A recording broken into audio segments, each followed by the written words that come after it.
Hi, everybody. How are y'all today?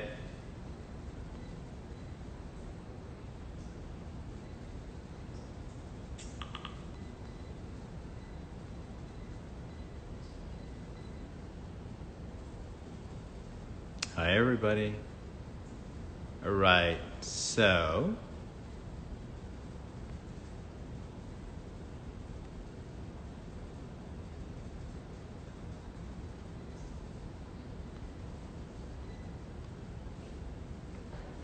Perfect. Give me just a second, guys.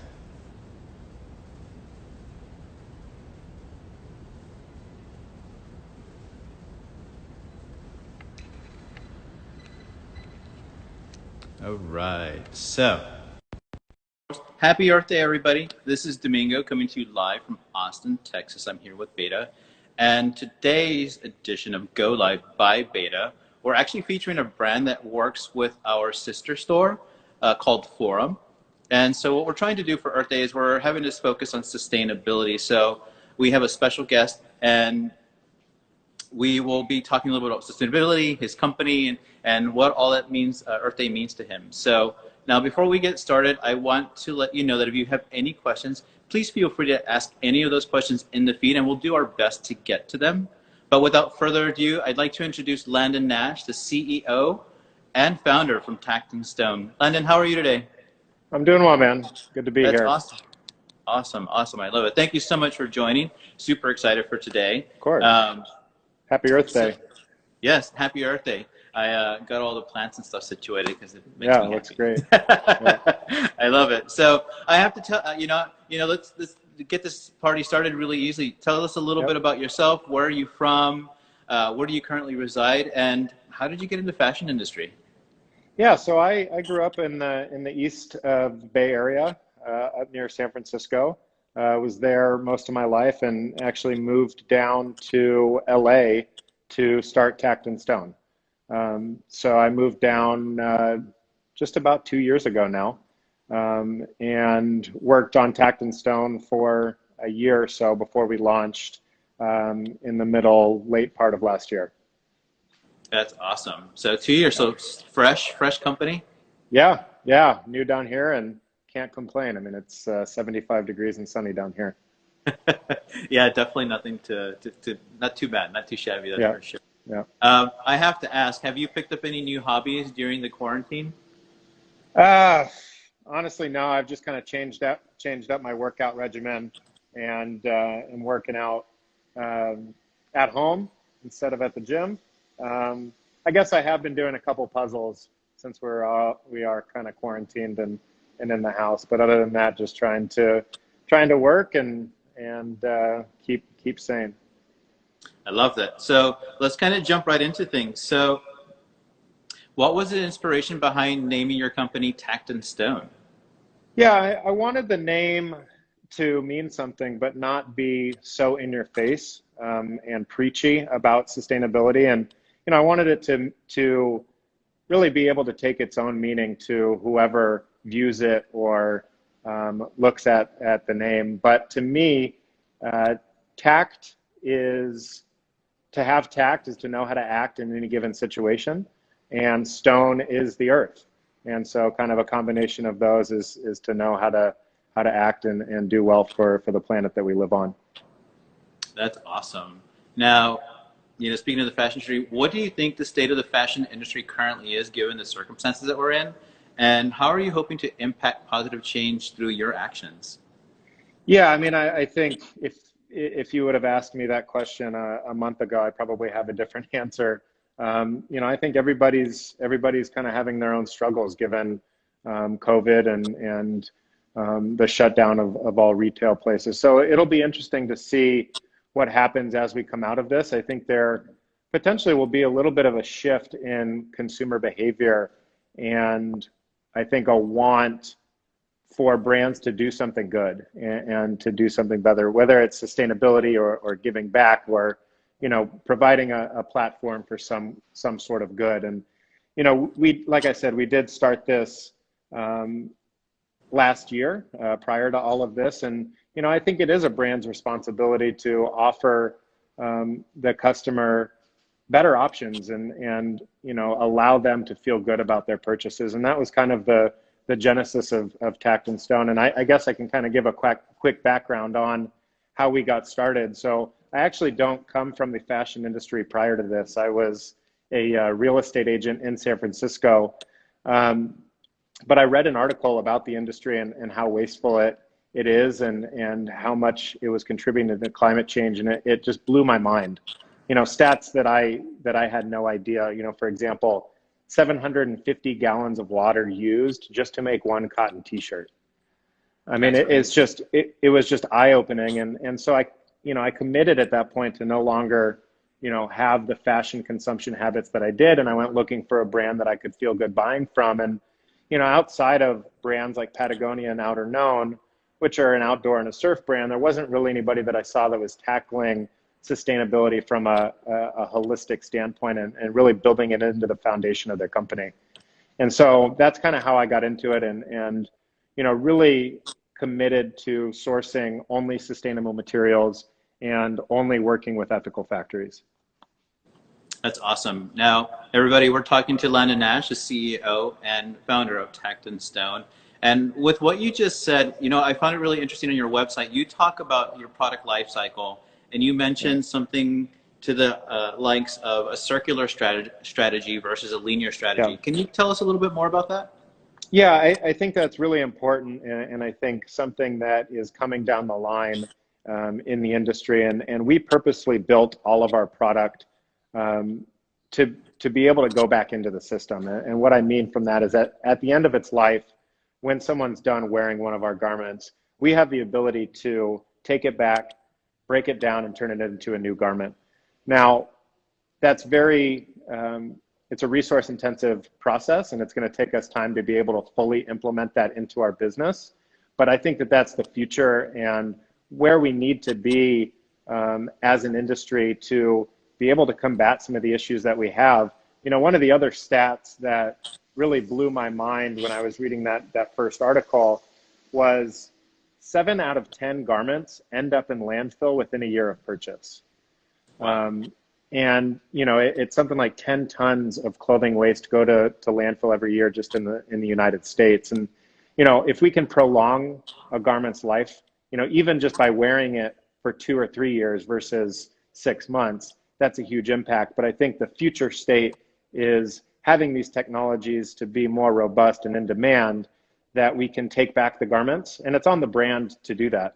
And it's obviously going to take some participation from the customer, but that's future state, and that's what needs to happen and where we need to move to in order to really push sustainability to the next level.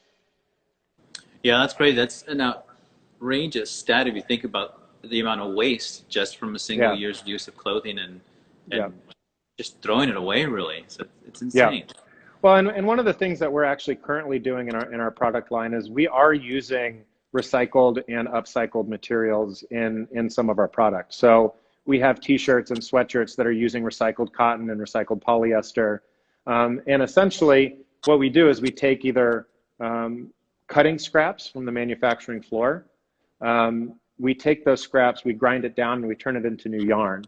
And so, I think that the technologies are becoming more widely available. It's still not fully there, but I think brands like myself have the ability to introduce this into product. And, I think one of the things that we need to communicate and just educate people on is that just because it's recycled doesn't mean that the quality is any less or is inferior. I mean, it's the same product, it's the same material.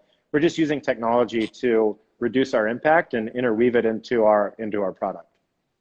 Yeah, that's a great point, because I know there's definitely a misconception out there that recycled goods are either of lesser quality or they're too expensive. And I found through your brand, very reasonable prices, all while doing really good practices for the environment as well.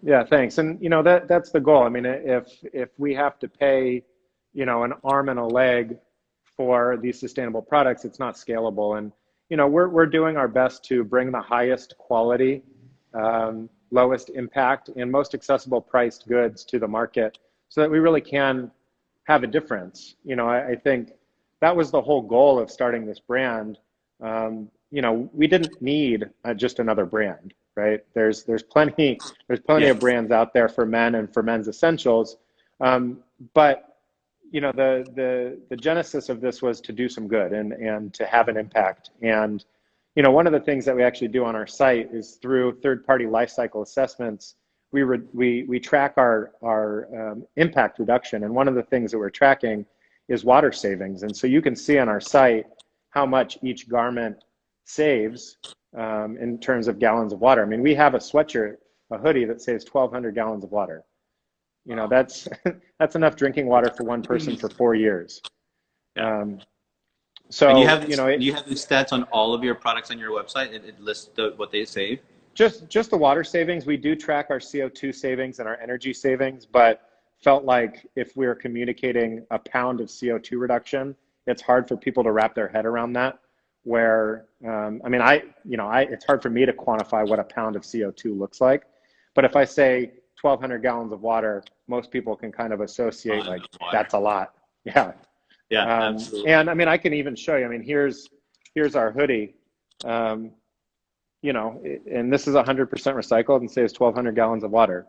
Wow. And looks, feels, acts just like your average hoodie, but it's just with the technology that we use that lowers its impact quite significantly. That's awesome to hear. Now, of course, I have to ask you, since you are in the fashion industry, what Yep. are like your staples or your go-to pieces that need to be in like every guy's closet? Yeah, I mean, I think with Tact and Stone, our goal was to provide those staples and those essentials. I think that's part of the equation as well, is not chasing trends, but producing products that can live in your closet and be staples for a long, long time. For my own personal use, I think it's hard to argue that a t-shirt is not a staple. I mean, every guy, every person needs a good quality t-shirt. So we have three different types of t-shirts. I think a crew neck sweatshirt, for me personally, is one of my staples. I think it's very versatile.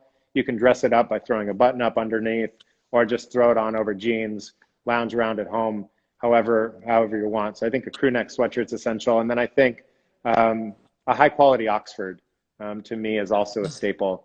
And one of those pieces that you can dress up, you can dress down, you can button it up, wear it to work. You can throw it on over a t-shirt, leave it unbuttoned for a more casual day. Um, so those are my own personal three staples that I live by. But I think, you know, our whole product line is meant to be those essentials. Yeah, absolutely. Do you have, you know, we talked yesterday, and I know we talked about not necessarily asking this question, but I still want to ask, like, is there, like, I know you're involved in all of the making of your clothes, but there's Yeah. got to be something that's we all have a favorite child. We don't want to admit it, but there's always a favorite child. I think it's hard for me to choose between the three that I just mentioned. I absolutely love our hemp t-shirt.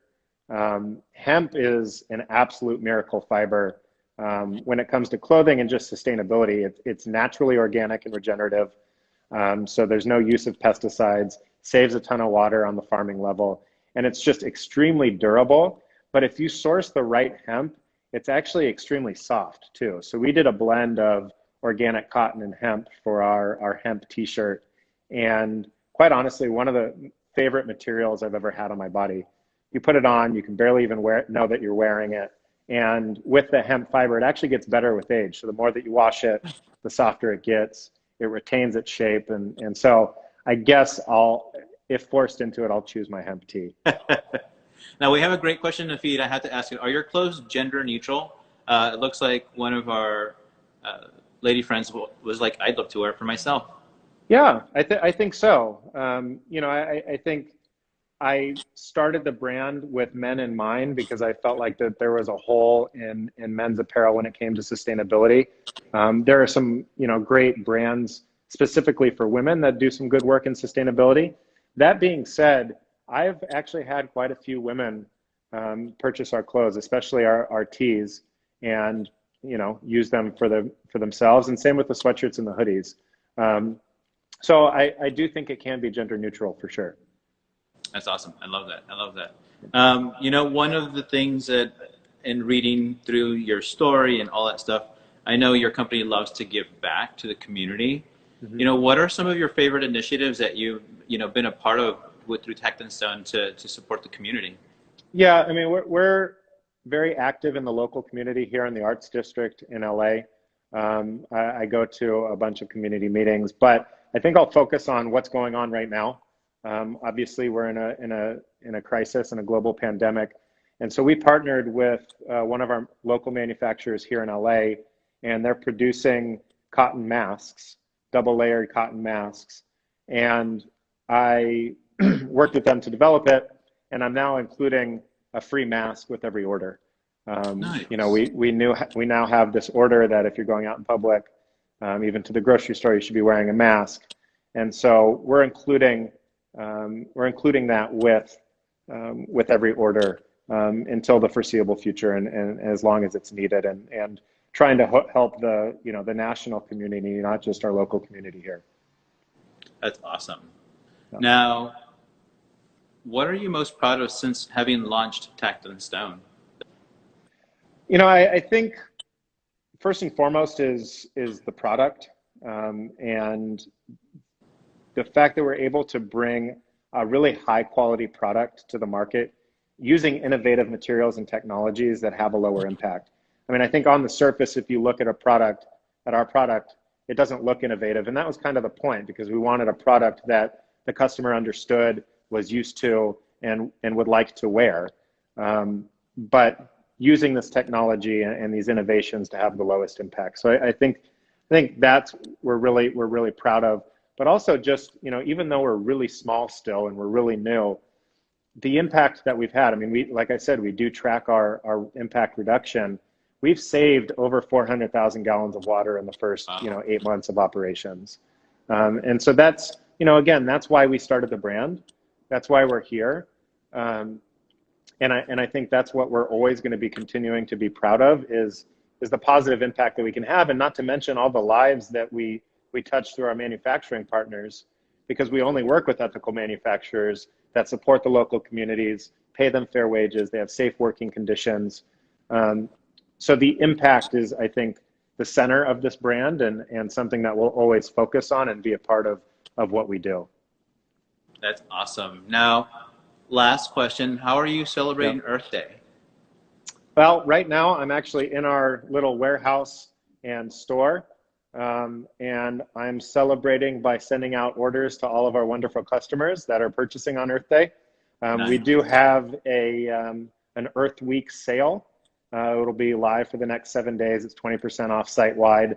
I mean, we always kind of have, it's hard to figure out how to celebrate something like this by promoting consumerism. Right.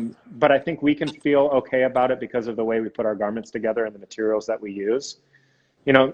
Another stat that was pretty interesting is something like 93% of a brand's environmental impact comes from the materials that they use for their clothing. And, like I said from the beginning, we are so committed and focused on our sourcing, and we only source the lowest impact materials available to us. And luckily, we're pretty plugged in with some of the leaders in sustainable textile innovation, that we feel okay on an Earth Day in promoting sales and consumerism, because we feel like we're doing it as good as possible at the moment. And we're always committed to getting better and finding these innovations that bring lower impact, higher quality products to market. Now, I do want to ask, because it's kind of reminded me of something, and we talked about like a lot of products lasting just about a year. What Mm-hmm. are the best practices for wear and for cleaning the material? Yeah. Yeah. Well, I think it's great, because what I recommend in terms of how to wash our garments actually is better for the environment as well. So all of the machine washable products, wash it on cold, and I hang dry all of our products, and it's going to lengthen the life of the product. It's using less energy because you don't have to put the dryer on high heat, and you'll have the garments in its same shape for years to come. And by the time you're done with your first purchase, we'll have our circular strategy in place and able to take them back when you're done with them. I love that. Yeah. Well, Lennon, thank you so very much for joining us today. Thank you. Everybody, Lennon Nash, CEO and founder of Tact Stone. To learn more about his brand, you can go to either our sister company, Forum, which is forumstore.com, or you can go directly to tactandstone.com, where they'll also issue, you not only have that 20% discount, but you'll also get a free face mask as well. With all that said, again, everybody, thank you so much. Stay safe out there, and happy Earth Day, everybody. Bye, y'all. Thank Happy you. Earth Day. Thank you. Bye.